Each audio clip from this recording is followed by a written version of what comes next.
Assalamualaikum warahmatullahi wabarakatuh. Perkenalkan, nama saya Dela Aulia Rosita, NIM 71014199295. Dan kali ini saya akan mengupas tentang kasus internasional yang berjudul Evergrande. Kasusnya berpotensi picu krisis ekonomi global. Dan sekarang saya akan mencantumkan lemnya di sini.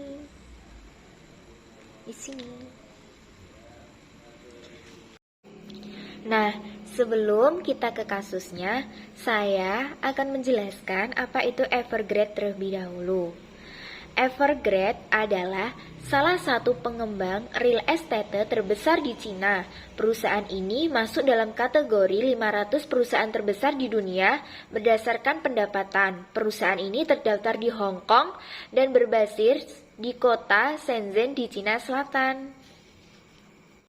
Nah, sekarang kita masuk ke dalam kasusnya, yaitu apa yang dilakukan Evergrande. Pengusaha Hui Kanian mendirikan Evergrande sebelum dikenal sebagai Grup Hengda pada 1966 di Guangzhou, Cina Selatan. Saat ini, Evergrande Real Estate mempunyai lebih dari 1.300 proyek di lebih dari 280 kota di seluruh Cina. Grup Evergrande sendiri mencakup bisnis yang lebih luas dari sekadar pengembangan real estate, berkisar dari manajemen kekayaan, membuat mobil listrik, serta manufaktur makanan dan minuman. Bahkan, Evergrande mempunyai salah satu tim sepak bola terbesar di Cina, yaitu Guangzhou FC. Selanjutnya, mengapa perusahaan ini dalam masalah? Evergrande berkembang agresif menjadi salah satu perusahaan terbesar di Cina dengan meminjam lebih dari 300 miliar dolar US.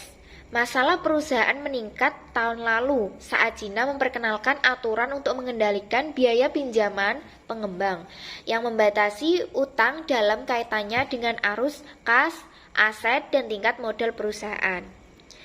Langkah-langkah baru ini membuat Evergrande menawarkan propertinya dengan diskon besar untuk memastikan uang masuk dan menjaga bisnis tetap bertahan. Sekarang, perusahaan berjuang memenuhi pembayaran bunga atas hutangnya. Ketidakpastian ini telah membuat harga saham Evergrande jatuh sekitar 80% tahun ini. Obligasinya juga telah diturunkan oleh lembaga pemeringkat kredit global. Evergrande mengatakan penjualan properti kemungkinan akan terus turun secara signifikan pada September setelah menurun selama berbulan-bulan yang membuat situasi arus kasnya semakin mengerikan. Runtuhnya Evergrande Group akan menjadi ujian terbesar yang dihadapi sistem keuangan di Cina selama bertahun-tahun. Kegagalan perbankan yang dipicu oleh runtuhnya pengembangan properti besar adalah salah satunya skenario yang paling mungkin menyebabkan hard landing di Cina. Sementara itu, senior global ekonomi kapital ekonomi Simon McAdam menuturkan, keruntuhan Evergrande Group akan menimbulkan dampak global skala kecil di luar beberapa pasar. Dalam skenario hard landing, beberapa pasar negara berkembang rentan, kata Simon.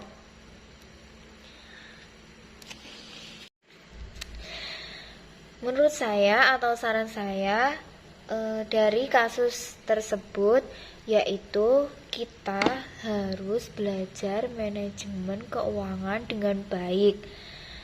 Sekian video dari saya. Assalamualaikum warahmatullahi wabarakatuh. Terima kasih teman-teman.